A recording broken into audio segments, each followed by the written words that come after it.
Hello students, welcome back to my channel Simplified Chemistry. So my dear student, in this particular video we will discuss about the chemical reaction of phenol part 2. तो दोस्तों आपको पता है जो benzene होता है उसके अंदर 6 कार्बन होते हैं एंड 6 हाइड्रोजन होते हैं बेंजीन के अंदर, इतना आपको पता है. ठीक है दोस्तों, आप ये भी कह सकते हो कि बेंजीन के हर कार्बन का हाइब्रिडाइजेशन क्या आ रहा है, sp2 हाइब्रिडाइजेशन आ रहा है. एंड हमने देखा था कि जितना s कैरेक्टर ज्यादा होगा उतना इलेक्ट्रोनेगेटिविटी क्या होता है, ज्यादा होता है.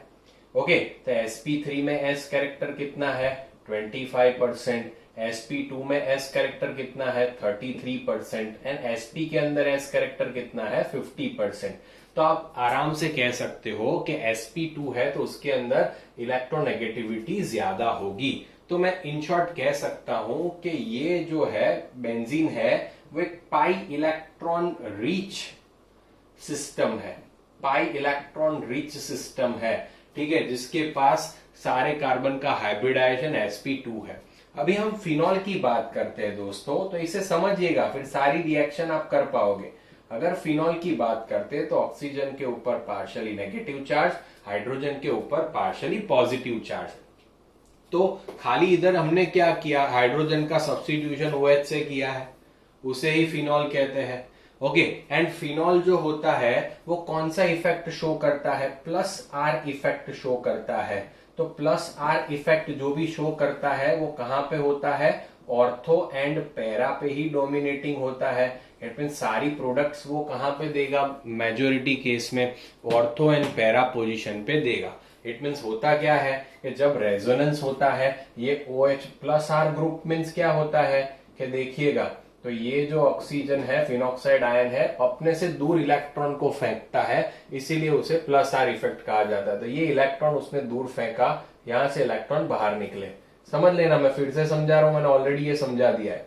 O है, इधर नेगेटिव चार्ज आया, अभी ये इलेक्ट्रॉन इधर, ये इधर से बाहर निकलेंगे. तो आप देखिएगा, इसे समझिए पहले कंसेप्ट को. ठीक है, तो इधर इधर इलेक्ट्रॉन आ गए एंड इधर, अभी फिर से ये इलेक्ट्रॉन इधर शिफ्ट होंगे, ये भाई साहब इधर आ जाएंगे. तो होता क्या है दोस्तों, इधर आप देख सकते हो डबल बॉन्ड हो तो रहता है, ये इलेक्ट्रॉन यहाँ पे आ गया, ये बॉन्ड ऐसे बन गया, अभी ये ऐसे आएगा वापस चला जाएगा. तो इधर क्या बनेगा, चलिए बराबर सही है, नहीं तो ये और ये इधर O माइनस बन जाएगा जैसे पहले था. इससे आप देख सकते हो कौन सी पोजीशन पे नेगेटिव चार्ज आ रहा है. तो आप देखो, ये पोजीशन पे नेगेटिव चार्ज आया, ये पोजीशन पे नेगेटिव चार्ज आया, ये इट मीन्स 2, 4 एंड 2 पे ही आया. It means ortho and para पे ही नेगेटिव चार्ज आया. इसीलिए कोई इलेक्ट्रोफाइल होगा, जो इलेक्ट्रोफाइल वो कहां पे अटैक कर सकता है. तो आप मुझे बताइए, नेगेटिव चार्ज कहाँ है, चलिए एक ऑर्थो पोजीशन पे है, ये भी ऑर्थो पोजीशन पे है, ये पैरा पोजीशन. तो इसीलिए वो कहां पे अटैक करेगा दोस्तों, ऑर्थो एंड पैरा पे अटैक करेगा यार. वो कहां पे अटैक करेगा, ऑर्थो एंड पैरा पे अटैक करेगा. इतना बात आपको समझ में आना चाहिए. इसीलिए एंड क्या करेगा, वहां से एक हाइड्रोजन को निकाल के वो खुद जुड़ जाएगा. इट मीन्स ये कौन सा रिएक्शन होता है, सब्स्टिट्यूशन रिएक्शन देता है, substitution reaction. And electrophile attack होगा तो ये इसे कहते हैं, ये इलेक्ट्रोफिलिक सब्स्टिट्यूशन रिएक्शन देता है. ये कौन सी रिएक्शन देता है, इलेक्ट्रोफिलिक सब्स्टिट्यूशन रिएक्शन देता है. ओके, इसका स्क्रीनशॉट लीजिए, मैं आगे फिर से आपको बताता हूं मोस्ट इंपॉर्टेंट बात. ठीक है, ओके, तो हमें ये तो पता चल गया दोस्तों कि हमारा जो फिनॉल है वो क्या करेगा, तो वो आपका इलेक्ट्रोफिलिक सब्स्टिट्यूशन रिएक्शंस देता है. वो कौन सी रिएक्शन देता है, तो आपको पता है इलेक्ट्रोफिलिक सब्स्टिट्यूशन रिएक्शन देता है फिनॉल.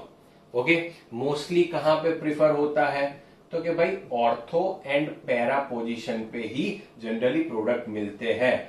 इफ, अभी मैं जो लिख रहा हूं वो ध्यान रखना, if hydrogen bonding is absent, अगर हाइड्रोजन बॉन्ड नहीं है, then para position is a major product. Clear, is a major product. Is a major product. ये बहुत ही इंपॉर्टेंट बात मैं कह रहा हूं कि अगर हाइड्रोजन बॉन्ड नहीं बन रहा है इंट्रामोलिक्यूलर, कौन सा hydrogen bonding, intramolecular, it means compound के अंदर ही अगर हाइड्रोजन बॉन्ड नहीं बन रहा है तो ऑर्थो एंड पैरा में से मेजर प्रोडक्ट क्या होगा, पैरा होगा।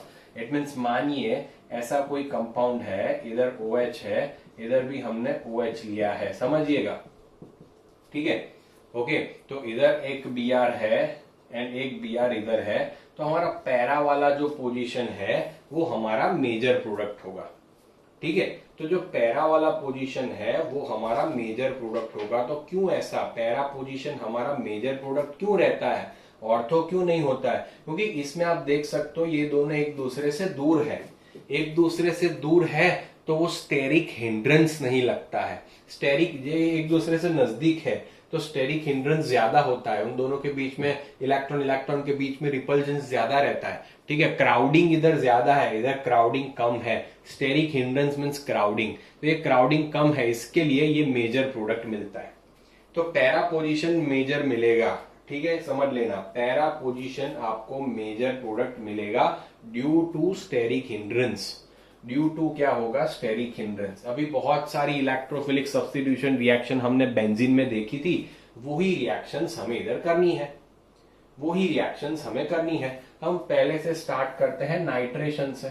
किसका नाइट्रेशन करते हैं, फिनॉल का नाइट्रेशन करते हैं। हमें पता है नाइट्रेशन किसके प्रेजेंस में होता है, तो आपको पता है कि भाई dilute HNO3 and concentrated H2SO4 के प्रेजेंस में होता है। ओके, किसके प्रेजेंस में होता है, dilute HNO3 concentrated H2SO4। Temperature pressure आपने पढ़ा हुआ है इसलिए मैं फिर से नहीं बता रहा। तो आप सिंपल, नाइट्रेशन से कौन सा ग्रुप इंट्रोड्यूस होगा, NO2 ग्रुप इंट्रोड्यूस होगा फिनॉल के ऊपर। तो अगर मैं ऐसा लिख रहा हूं फिनॉल है, फिनॉल का मैं क्या कर रहा हूं, नाइट्रेशन कर रहा हूं। Nitration means HNO3 plus H2SO4 होगा, तो क्या बनेगा, तो आप देख सकते हो कि भाई ऑर्थो पैरा डायरेक्टिंग है, तो एक ऑर्थो पे NO2 देगा और एक कहां पे NO2 देगा, आपको एक पैरा पोजीशन पे NO2 देगा। तो ऑर्थो नाइट्रोफिनॉल बनेगा और दूसरा क्या बनेगा, पैरा नाइट्रोफिनॉल बनेगा। यस और नो, समझ में आया कि नहीं? ओके, तो ये जो इसमें जो है ऑर्थो नाइट्रोफिनॉल मेजर प्रोडक्ट होता है, ये 40% बनता है। कितना बनता है, 40% बनता है एंड ये 13% मिलता है। तो क्यों ऐसा, क्योंकि इधर NO2 है, आप देख सकते हो OH OH और NO2, तो NO डबल बॉन्ड O, तो इन दोनों के बीच में क्या बनता है, इंट्रामोलिक्यूलर हाइड्रोजन बनता है, जो पैरा पोजीशन पे नहीं मिलेगा क्योंकि डिस्टेंस ज्यादा है, तो वहां पे हाइड्रोजन बॉन्डिंग फॉर्म नहीं होता है। समझ रहे हो बात को?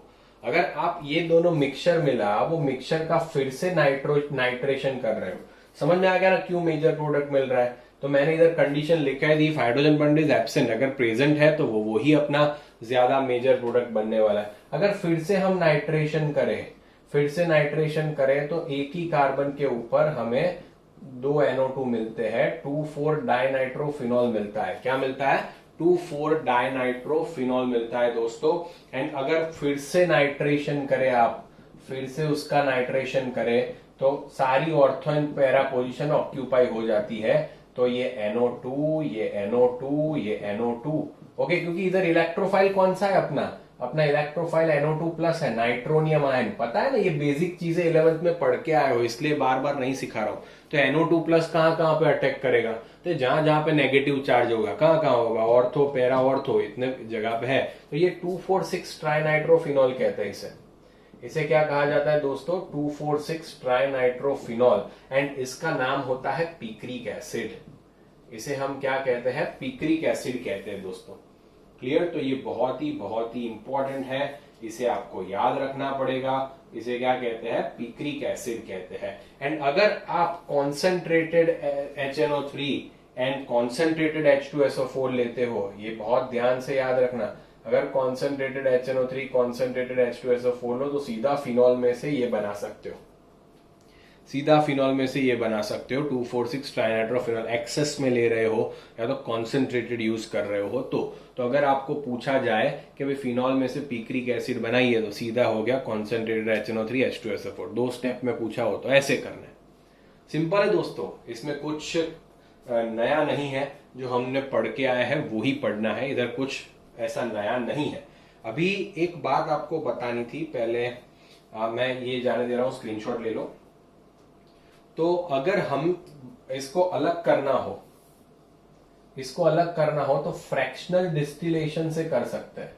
इन दोनों के मिक्सचर में से इसको अलग करना हो तो फ्रैक्शनल डिस्टिलेशन से कर सकते हैं।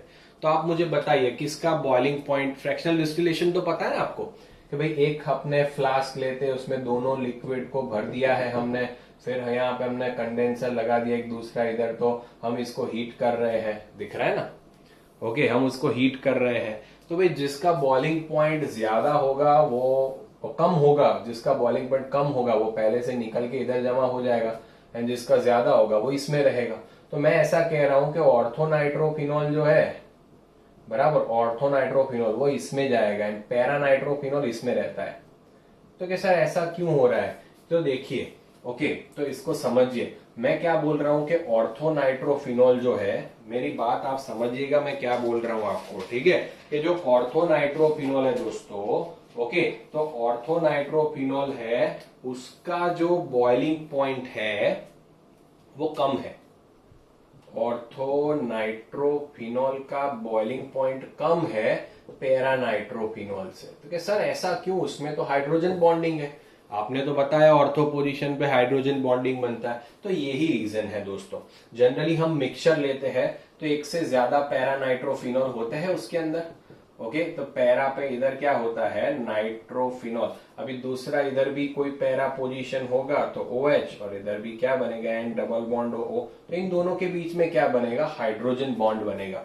तो ये जो पैरा वाले हैं उसमें इंटर न्यूक्लियर हाइड्रोजन बॉन्ड बनेगा, इंटरमॉलिक्यूलर आप कह सकते हो। उनके बीच में क्या बनता है, इंटरमॉलिक्यूलर हाइड्रोजन बॉन्डिंग बनता है। बट ऑर्थो में ऐसा नहीं हो पाता, क्यों, क्योंकि ऑर्थो ने अपना हाइड्रोजन को इसके साथ बॉन्ड फॉर्म करने में खर्च कर दिया है। इट मींस जो इसका सॉल्यूशन होगा, ऑर्थो नाइट्रोफिनॉल का जो सॉल्यूशन होगा दोस्तों, क्लियर, तो वो तो इंट्रामोलिकुलर ही बना रहा है, इंटरमोलिकुलर, एक दूसरे को पकड़ के नहीं रखेगा। तो अगर ये एक दूसरे को पकड़ के नहीं रख रहे तो फटाफट से उड़ जाएंगे। तो इसका बॉइलिंग पॉइंट कम होगा एंड इसका बॉइलिंग पॉइंट ज्यादा होगा। तो आपको इधर है तो क्या मिलेगा, जल्दी से उड़ जाएगा वो, तो ऑर्थोनाइट्रोफिनॉल जल्दी से उड़ जाएगा तो उसमें मिलेगा, पैरानाइट्रोफिनॉल आपको इसमें से मिलेगा। तो ऐसे आप अलग कर सकते हो, ठीक है, ड्यू टू दिस रीजन। समझ में आ गया दोस्तों। ओके, इसका स्क्रीनशॉट ले लीजिए। फिर हम देखते हैं हैलोजिनेशन, देख लेते हैं, ठीक है। तो नाइट्रेशन तो हमने देख लिया दोस्तों। अभी नाइट्रेशन के बाद हम देखते हैं हैलोजिनेशन। बहुत ही आसान सी रिएक्शंस होती है, ठीक है। हमें पता चल गया ऑर्थो पैरा है तो बात खत्म हो गई। तो हैलोजिनेशन में हम पहले देखेंगे ब्रोमिनेशन। तो ब्रोमिनेशन आपको पता है कि भाई OH है, फिनॉल है, वो किसके, अगर Br2 वाटर लिया है आपने, समझ लेना Br2 वाटर, बट अगर वो CS2 या तो CHCl3 जैसे लेस पोलर सॉल्वेंट के प्रेजेंस में लिया है, लेस पोलर सॉल्वेंट, ये बहुत ही इंपॉर्टेंट सा रिएक्शन है, बहुत ही इंपॉर्टेंट, मोस्ट इंपॉर्टेंट, बार बार पूछते हैं, ठीक है। तो इसमें आपको क्या मिलता है भी, ब्रोमिनेशन में इलेक्ट्रोफाइल क्या होता है, तो Br+, तो इधर OH में से एक ऑर्थो पोजीशन पे Br मिलता है, एक पैरा पोजीशन पे Br मिलता है। मैंने अभी आपको बताया क्यों पैरा वाला मेजर प्रोडक्ट है। ये मेजर प्रोडक्ट क्यों है, क्योंकि स्टेरिक हिंड्रेंस इसमें कम है, तो ये अपना मेजर प्रोडक्ट है, ठीक है। अगर आप खाली और खाली 3 Br2 और वाटर लिख रहे हो तो सारी ortho and para position occupy हो जाएगी। तो आप देख सकते हो OH इधर है, इधर Br, इधर Br, इधर Br, क्या मिलेगा आपको, 2,4,6 ट्राइब्रोमोफिनॉल। क्या मिलेगा, 2,4,6 ट्राइब्रोमोफिनॉल मिलेगा। सिंपल बात है। ओके, अगर हम सल्फोनेशन देखें, चलो इधर आएगा, तो सल्फोनेशन में कौन सा इलेक्ट्रोफाइल होता है ये हमें पता है, SO3H+ होता है सल्फोनेशन के अंदर। तो अगर हम इसका फिनॉल का सल्फोनेशन किया हमने, क्लियर, तो फिनॉल का सल्फोनेशन करने से क्या मिलेगा हमें, इधर OH और इधर SO3H मिलेगा, प्लस दूसरा क्या मिलेगा, पैरा पोजीशन पे मिलेगा। बहुत ही आसान है, सारी रिएक्शंस कहां पे मिलेगी, ऑर्थो एंड पैरा पे मिलेगी, दूसरा कुछ आपको नहीं करना है, ठीक है, क्लियर, अंडरस्टूड। इधर हमारा ऑर्थो जो है वो मेजर प्रोडक्ट है, बट ये बात आप याद रखना, इसके अंदर हमारा ब्रोमीन के अंदर ये पैरा मेजर प्रोडक्ट है, ये आप याद रखना। क्लियर? तो लो टेम्परेचर पे इधर ये भी याद रख लेना कि लो टेम्परेचर होता है तब जाके ऑर्थो वाला जो है वो मेजर प्रोडक्ट होता है। Okay, clear? एंड अगर हाई टेम्परेचर, अगर 100 डिग्री सेल्सियस से ज्यादा एट हाई टेम्परेचर अपना पैरा जो है वो मिलता है मेजर प्रोडक्ट। तो ये आपको याद रखना पड़ेगा। ठीक है, तो नाइट्रेशन भी हमने खत्म कर दिया, फिर सल्फोनेशन भी खत्म कर दिया। अभी अल्काइलेशन देख लेते हैं, इसका स्क्रीनशॉट ले लो। ठीक है, alkylation and fiddle craft reaction जिसको बोलते हैं, हमने ऑलरेडी 11th में पढ़ के आया है फिडल क्राफ्ट रिएक्शंस। क्लियर? तो अभी हम देख लेते हैं फिडल क्राफ्ट रिएक्शन एंड उसमें हम देखते हैं अल्काइलेशन। इसको फिडल क्राफ्ट क्यों कहा जाता है? क्योंकि AlCl3 यूज किया जाता है। तो अल्काइलेशन के अंदर अगर आप CH3Cl एंड AlCl3 यूज कर रहे हो तो क्या होगा आपको पता है, AlCl4 minus and CH3 plus. तो CH3 प्लस बन रहा है, तो आप देखिए OH है, तो आप अल्काइलेशन कर रहे हो तो एक CH3 कहां पे मिलेगा आपको, क्योंकि इलेक्ट्रोफाइल CH3 प्लस बन रहा है, तो CH3 ओके, ऑर्थोक्रेसोल बोलते हैं इसे, एंड इसे क्या बोला जाता है, पैराक्रेसोल मिलता है। तो ऑर्थोक्रेसोल एंड पैराक्रेसोल मिलता है। ठीक है, इधर मेजर प्रोडक्ट होता है पैराक्रेसोल ड्यू टू स्टेरिक हिंड्रेंस, क्योंकि इधर कोई हाइड्रोजन बॉन्ड नहीं बन रहा है तो स्टेरिक हिंड्रेंस ज्यादा है, इसमें कम है, तो ये अपना मेजर प्रोडक्ट बनता है। अगर आपने CH3CH2Cl लिया है तो इधर CH2CH3 मिलता है ना दोस्तों। ये तो बहुत ही आसान सी रिएक्शन है। अभी एसाइलेशन देख लेते हैं, फिडल क्राफ्ट एसाइलेशन। तो इधर क्या होता है, किसके प्रेजेंस में, CH3COCl and AlCl3, anhydrous AlCl3 के प्रेजेंस में फिडल क्राफ्ट होता है। तो अभी क्या होगा, इधर AlCl4 minus and COCl3 plus. तो ये COCl3 प्लस अपना इलेक्ट्रोफाइल हो गया दोस्तों, हो गया कि नहीं? तो वो अभी फिनॉल के ऊपर अटैच होगा, तो इधर एक OH, ये COCH3 और ये OH, और इधर क्या हो जाएगा, पैरा पोजीशन पे COCH3 मिलेगा अगर आप एसाइलेशन करोगे तो। इसे हाइड्रोक्सी एसिडोफिनॉन कहा जाता है, ऑर्थो हाइड्रोक्सी एसिडोफिनॉन, पैरा हाइड्रोक्सी एसिडोफिनॉन कहा जाता है। ठीक है दोस्तों, तो ये सारी बेसिक इलेक्ट्रोफिलिक सब्स्टिट्यूशन रिएक्शंस थी। ओके, तो इसको हम खाली ये वीडियो में इंक्लूड कर रहे हैं। अभी नेक्स्ट वीडियो के अंदर हम बहुत ही इंपॉर्टेंट सी रिएक्शंस देखने वाले हैं दोस्तों। ठीक है, हम 3 रिएक्शंस देखेंगे एंड वो बहुत ही इंपॉर्टेंट है, एंड उसके बाद बाकी जो रिएक्शंस है उसे देखेंगे। ओके, तो बस यहां तक का ही था chemical reaction part 2। Okay, video को सब्सक्राइब कर लेना मेरी चैनल को, वीडियो को लाइक कर देना एंड शेयर करते रहना। Thank you so much.